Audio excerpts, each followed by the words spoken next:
ഹരി ഓം.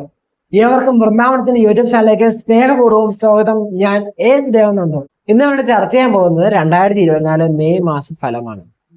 അപ്പൊ ഈ 2024 മെയ് മാസത്തിന് മേടം മുതൽ മീനം വരെയുള്ള ഓരോ രാശിക്കാർക്കും അഥവാ അശ്വതി മുതൽ രേവതി വരെയുള്ള നക്ഷത്രക്കാർക്കും എന്തൊക്കെ ഫലങ്ങളാണ് ജീവിതത്തിൽ അനുഭവിക്കാൻ പോകുന്നത്, ഇത്ര നാൾ അവർ ജീവിച്ചിരുന്ന കാലങ്ങളിൽ നിന്ന് എന്ത് മാറ്റമാണ് സംഭവിക്കാൻ പോകുന്നത്, പാഷൻ, കരിയർ, അതുപോലെ തന്നെ നമ്മുടെ കുടുംബം, വിദ്യാർത്ഥികൾക്ക് തുടങ്ങിയ ആരോഗ്യ സംബന്ധമായിട്ടുള്ള കാര്യങ്ങൾ, ഇതൊക്കെയാണ് നമ്മൾ എന്ത് ചെയ്യണേ ഈ ഒരു മെയ് മാസ ഫലമായിട്ട് കൺസൾട്ട് ചെയ്യുന്നത്. അപ്പം മാക്സിമം ചുരുക്കാൻ ഞാൻ നോക്കിയിട്ടുണ്ട്. പൂർണ്ണമായിട്ട് വീഡിയോ കാണുക. ആദ്യമായിട്ട് നമ്മുടെ ചാനൽ കാണണമെങ്കിൽ സബ്സ്ക്രൈബ് ചെയ്യുക. അധികം പേരും ചാനൽ സബ്സ്ക്രൈബ് ചെയ്യാനും വീഡിയോ കാണുന്നത് സബ്സ്ക്രൈബ് ചെയ്ത് സപ്പോർട്ട് ചെയ്യുക കേട്ടോ. നമുക്ക് അധികം താമസിക്കാതെ നമുക്ക് വീഡിയോയിലേക്ക് കിടക്കാം. ഇടക്കൂറുകാരുടെ ഫലം നോക്കുകയാണെങ്കിൽ ഈ ഒരു മെയ് മാസം 1 മുതൽ 31 വരെ എന്തൊക്കെ കാര്യങ്ങളാണ് ജീവിതത്തിൽ അനുഭവിക്കാൻ പോകുന്നത് എന്നാണല്ലോ നമ്മൾ നോക്കുന്നത്. അപ്പൊ പൊതുവെ തൊഴിൽ സംബന്ധമായിട്ട് നോക്കുക, അല്ലെങ്കിൽ പ്രൊഫഷൻ, അല്ലെങ്കിൽ ബിസിനസ് സംബന്ധമൊക്കെ ആക്കി നോക്കുകയാണെങ്കിൽ പൊതുവെ വലിയ കുഴപ്പമില്ലാതെ തന്നെ മുന്നോട്ട് പോകാൻ പറ്റുന്നൊരു സാഹചര്യമായിരിക്കും. പുതിയ ഒരു ഇൻവെസ്റ്റ്മെന്റ് ഒക്കെ സ്റ്റാർട്ട് ചെയ്യാൻ വേണ്ടി നിൽക്കുന്നവർക്കും അനുകൂലമായ സമയമാണ് പൊതുവെ. അതുപോലെ തന്നെ നമുക്ക് നമ്മുടെ ചിന്താഗതിയിൽ ചില ടെൻഷൻ അല്ലെങ്കിൽ കൺഫ്യൂഷൻ ഒക്കെ ക്രിയേറ്റ് ചെയ്യാൻ ചാൻസ് കൂടുതലാണ്. അതേപോലെ തന്നെ നമ്മുടെ തൊഴിൽ സംബന്ധമായിട്ട് നോക്കുകയാണെങ്കിൽ നമുക്ക് ചെറിയ തരത്തിലുള്ള തടസ്സങ്ങളൊക്കെ ജീവിതത്തിൽ വന്നാൽ പോലും നമ്മുടെ തൊഴിൽ നമ്മളൊന്ന് ഫോക്കസ്ഡ് ആയിട്ട് നിൽക്കുകയാണെങ്കിൽ നമുക്ക് തൊഴിൽ ഒരു പുരോഗതിയിലേക്കൊക്കെ എത്താൻ സാധിക്കുന്ന ഒരു മാസം തന്നെയായിരിക്കും മെയ് മാസം എന്ന് പറയുക. ഇവരുടെ പേഴ്സണൽ ആയിട്ടുള്ള ലൈഫൊക്കെ നോക്കുകയാണെങ്കിൽ കുടുംബത്തിൽ ഒരു ഐക്യം, സന്തോഷമൊക്കെ നിലനിൽക്കാൻ പറ്റുന്ന സമയം തന്നെയാണ്. പങ്കാളി എന്ത് വേണമെന്ന് അല്ലെങ്കിൽ ആ പങ്കാളിയുടെ മനസ്സറിഞ്ഞ് നമുക്ക് പ്രവർത്തിക്കാൻ പറ്റുന്ന ഒരു സാഹചര്യമൊക്കെ ഒരുങ്ങി വരാൻ സാധ്യത കൂടുതലാണ്. പങ്കാളിയും തനിക്ക് എന്താണ് വേണ്ടത് എന്നൊരു ചിന്ത മനസ്സിൽ വെച്ച് പുലർത്താനും അതനുസരിച്ച് പെരുമാറാനൊക്കെ അനുകൂലമായൊരു സാഹചര്യം ഒരുങ്ങി വരും. അതുപോലെ തന്നെ വിവാഹം കഴിക്കാതെ വളരെ കാലമായിട്ട് വിവാഹം കഴിക്കാതെ നടക്കുകയാണ്. വീട്ടിൽ നിന്ന് പറഞ്ഞു കഴിക്കുന്നില്ല, നാട്ടുകാർ പറഞ്ഞു വിവാഹം കഴിക്കുന്നില്ല, ഇവരോടൊക്കെ ഒന്ന് പറഞ്ഞാൽ ഈ ഒരു മാസത്തിൽ പറഞ്ഞു കഴിഞ്ഞാൽ ഇവരൊന്ന് അനുകൂലമായി വരാനും. അതേപോലെ തന്നെ ഇവർ പലരോടും പറഞ്ഞു എനിക്ക് വിവാഹം കഴിക്കാനായി, അതല്ലെങ്കിൽ ഒരു പ്രണയമുണ്ട്, അത് വീട്ടിൽ അവതരിപ്പിക്കണം. അപ്പൊ അങ്ങനെയുള്ള കാര്യങ്ങളൊക്കെ ഒന്ന് തെളിഞ്ഞു കിട്ടാനും വിവാഹം നടക്കാനൊക്കെ യോഗമുള്ള സമയം തന്നെയാണ് ഈ ഒരു മെയ് മാസം എന്ന് പറയുന്നത് മേടരാശിക്കാർക്ക്. അതേപോലെ തന്നെ വളരെ കാലമായിട്ട് ഒരു കൊച്ചിന്റെ പുറകെ നടക്കുവാണ്, അല്ലെങ്കിൽ ചെക്കന്റെ പുറകെ നടക്കുവാണ്, ഒരു പ്രണയ കാര്യങ്ങളൊക്കെ ഒന്ന് പറയണം എന്നൊക്കെ ആഗ്രഹിച്ച് നിൽക്കുന്നവരാണെങ്കിൽ ഈ ഒരു സമയത്ത് നിങ്ങളൊന്ന് പോയി പറയുകയാണെങ്കിൽ കൂടുതലും അപ്സെറ്റ് ചെയ്യാനുള്ള പോസിബിലിറ്റി കൂടുതലാണ്. ഓക്കെ. അപ്പം നമുക്ക് ഇത് 1 അല്ല 2 ഗുണം എന്ന് പറയുന്നത്. 1 എന്ന് പറയുന്നത് അപ്സെറ്റ് ചെയ്ത് കഴിഞ്ഞാൽ അതിൻ്റെ ഒരു സന്തോഷം ലഭിക്കും. 2 എന്ന് പറയുന്നത് ഇത് റിജക്റ്റ് ആയാൽ നമുക്ക് ദുഃഖം വരും, അതൊരു സത്യമാണ്.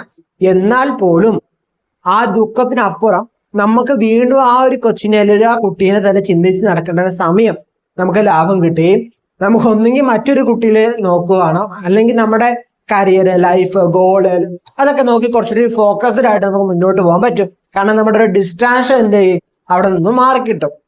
ഇനി അതല്ലെങ്കിൽ വേറൊരു ഓപ്ഷൻ എന്ന് പറയുന്നത് നിങ്ങളിപ്പോൾ ഫോക്കസ് ചെയ്യേണ്ടത് നിങ്ങളുടെ ഗോളിൽ ഫോക്കസ് ചെയ്യുക, മുന്നോട്ട് പോവുക, എന്നിട്ട് ഗോൾ അച്ചീവ് ചെയ്തതിനു ശേഷം മാത്രം എന്ത് ചെയ്യുക, പോയി പ്രണയം പറയുക. ഓക്കെ, അങ്ങനെയും ചെയ്യാം. പക്ഷെ ഏറ്റവും നല്ലത് ഞാൻ പറഞ്ഞാൽ മറ്റേതായിരിക്കും. നിങ്ങളൊന്ന് പറഞ്ഞു നോക്കുക, നിങ്ങൾക്ക് ഒരു എസ് അല്ലെങ്കിൽ ഒരു നോ. ഓക്കെ, അപ്പൊ അത് മനസ്സിൽ ദൃഢപ്പെടുത്തി മുന്നോട്ട് പോവുക. നോ പറയും എന്നത് തന്നെ വിദേശിച്ച് മുന്നോട്ട് പോവുക. അപ്പൊ ചെന്നൊരു എസ് പറഞ്ഞു കിട്ടിയ സന്തോഷമായില്ലേ? കൂടുതൽ പോസിബിലിറ്റി എസ് പറയാനാണ് കേട്ടോ. എന്നോടത്ത് കണ്ട എല്ലാവരും പോയി പ്രണയാഭ്യർത്ഥന നടത്തി എല്ലാവരും എസ് പറയണം, എല്ലാവരും നോ. അങ്ങനെയല്ല ഉദ്ദേശം. നമ്മുടെ ആത്മാർത്ഥമായ ഒരു പ്രണയം വിജയിക്കാനുള്ള യോഗമുണ്ട്. ഓക്കെ, അങ്ങനെയാണ് പറയുന്നത്. അതുപോലെ വിദ്യാർത്ഥികളുടെ കാര്യത്തിലൊക്കെ ആണെങ്കിൽ വിദ്യയ്ക്കൊക്കെ ഗുണസംബന്ധമായിട്ട് നമുക്ക് നോക്കാൻ പറ്റും. ഉപരിപഠനം പഠിക്കണമെന്ന് ആഗ്രഹിക്കുന്നവർക്ക് അതിനൊരു അനുകൂലമായ സാഹചര്യമൊക്കെ ഒരുങ്ങി വരും.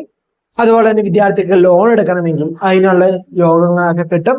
അതേപോലെ തന്നെ പ്രൊഫഷണൽ ആയിട്ടുള്ള സ്റ്റുഡൻസിനൊക്കെ അനുകൂലമായ സമയമാണ്. മത്സര പരീക്ഷകളൊക്കെ എഴുതാൻ പോകുന്നവർക്ക് ഒരു അനുകൂല സമയമായിട്ട് നമുക്ക് പറയാം. അതുപോലെ തന്നെ പല കാര്യങ്ങളും നമുക്ക് പഠിക്കുമ്പോൾ എന്തൊക്കെ ചെയ്താലും നമ്മുടെ ആരോഗ്യ കാര്യങ്ങളൊന്നും ശ്രദ്ധിക്കുന്നത് ഉത്തമമായിരിക്കും.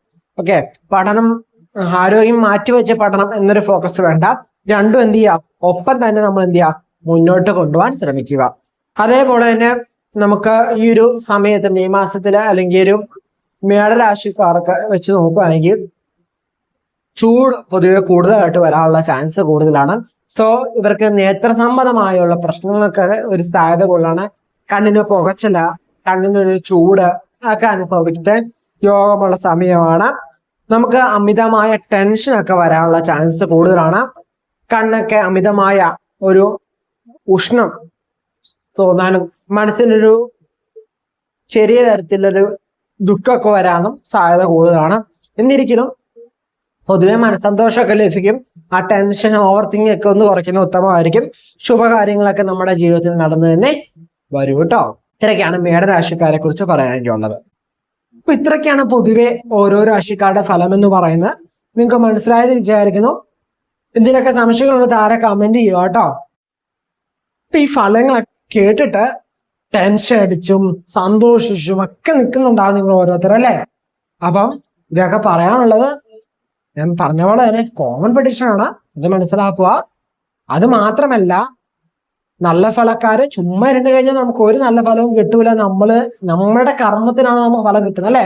അപ്പൊ നല്ല സമയത്ത് നമ്മൾ ചെയ്ത കർമ്മത്തിന്റെ റിസൾട്ടാണ് നമുക്ക് കിട്ടുന്നത്.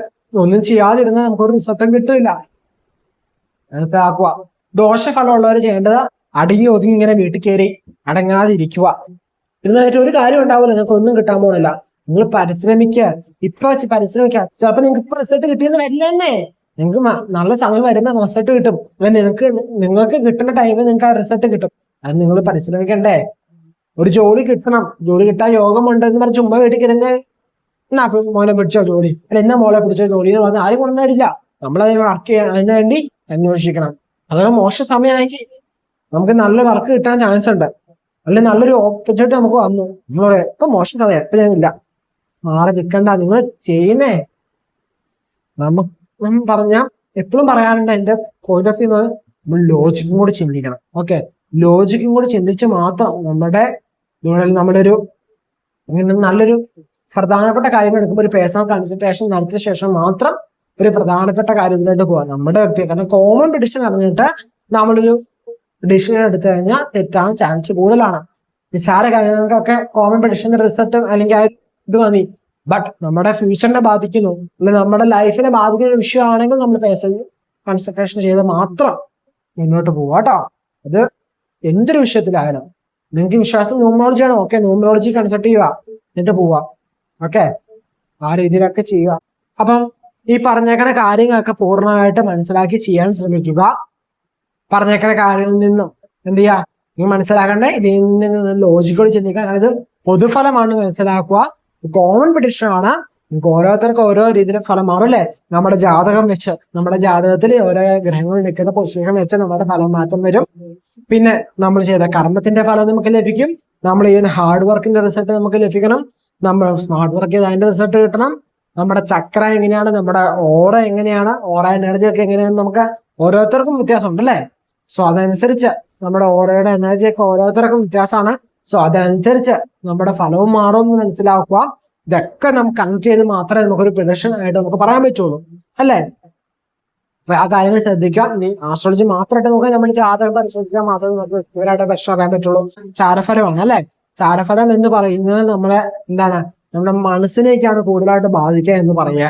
സോ നമ്മുടെ ആയിട്ടുള്ള കാര്യം നമുക്കൊരു പ്രഡിക്ഷൻ ഒക്കെ അറിയണമെങ്കിൽ നമ്മുടെ കാര്യങ്ങൾ അറിയണം കേട്ടോ. അപ്പം നമ്മുടെ എന്താണ് പേഴ്സണൽ ആയിട്ടുള്ള ഡീറ്റെയിൽസ് ഒക്കെ അറിയണമെങ്കിൽ നമ്മുടെ ഓഫീസുമായിട്ട് ബന്ധപ്പെട്ട അവർ അതിന്റെ കൃത്യമായ ഡീറ്റെയിൽസ് നൽകുന്നതായിരിക്കും. നിങ്ങൾക്ക് എന്തെങ്കിലും ഡൗട്ട്സ് ഉണ്ടെങ്കിൽ പൂർണ്ണമായിട്ടും എന്ത് ചെയ്യാം, പേഴ്സണൽ ആയിട്ടുള്ള കാര്യങ്ങൾ നിങ്ങൾ ഓഫീസിൽ കോൺടാക്ട് ചെയ്യുക. അല്ലാതെ കോമൺ ആയിട്ടുള്ള കാര്യങ്ങളായി താരെ കമന്റ് ചെയ്യുക കേട്ടോ. അതുപോലെ തന്നെ അത്യാവശ്യ ചെറിയ കാര്യങ്ങളൊക്കെ നടക്കാൻ വേണ്ടി, അല്ലെങ്കിൽ നിങ്ങളുടെ പേര്, നക്ഷത്രം, വീട്ടിലുള്ള അംഗങ്ങളുടെ ഒക്കെ പേര്, നക്ഷത്രമൊക്കെ താരെ കമന്റ് ചെയ്യുകയാണെങ്കിൽ നമ്മുടെ മെയ് മാസത്തില് നടക്കുന്ന പൂജയില് നിങ്ങളുടെ കാര്യവും പ്രാർത്ഥിക്കുന്നതായിരിക്കും. സോ എന്ത് ചെയ്യാ, താരെ പേരും നക്ഷത്രം കമന്റ് ചെയ്യുക. പിന്നെ എന്ത് കാര്യമാണ് നടക്കേണ്ടതെന്ന് ഇപ്പൊ നടക്കേണ്ട കാര്യം കൂടി ചെയ്തുവാണെങ്കിൽ അതിന് ഫോക്കസ് ചെയ്ത് തന്നെ നമ്മൾ പ്രാർത്ഥിക്കുന്നതായിരിക്കും കോമൺ ആയിട്ടുള്ള പ്രാർത്ഥനയായിരിക്കും കേട്ടോ. അപ്പൊ അതൊന്ന് ചിന്തിക്കുക, കമന്റ് ചെയ്യുക. അപ്പം കമന്റ് ചെയ്യുമ്പം പേര്, നക്ഷത്രം ഇങ്ങനെ എഴുതാൻ ശ്രമിക്കുക കേട്ടോ. അപ്പം പൂർണ്ണമായിട്ട് മനസ്സിലായി വിചാരിക്കാൻ നിങ്ങളുടെ സംശയങ്ങളൊക്കെ ഉണ്ട് താരെ കമന്റ് ചെയ്യാൻ, ഡൗട്ട് ചോദിക്കാം. ഓക്കെ, നിങ്ങൾക്ക് 1, 2, 3, 4, 5, 6 എത്ര കമന്റ് വേണമെങ്കിലും ഇടാം. ഓക്കെ, മനസ്സിലായെന്ന് വിചാരിക്കുന്നു. അതുപോലെ തന്നെ ചാനൽ സബ്സ്ക്രൈബ് ചെയ്യാത്തവരും സബ്സ്ക്രൈബ് ചെയ്ത് സപ്പോർട്ട് ചെയ്യുക കേട്ടോ.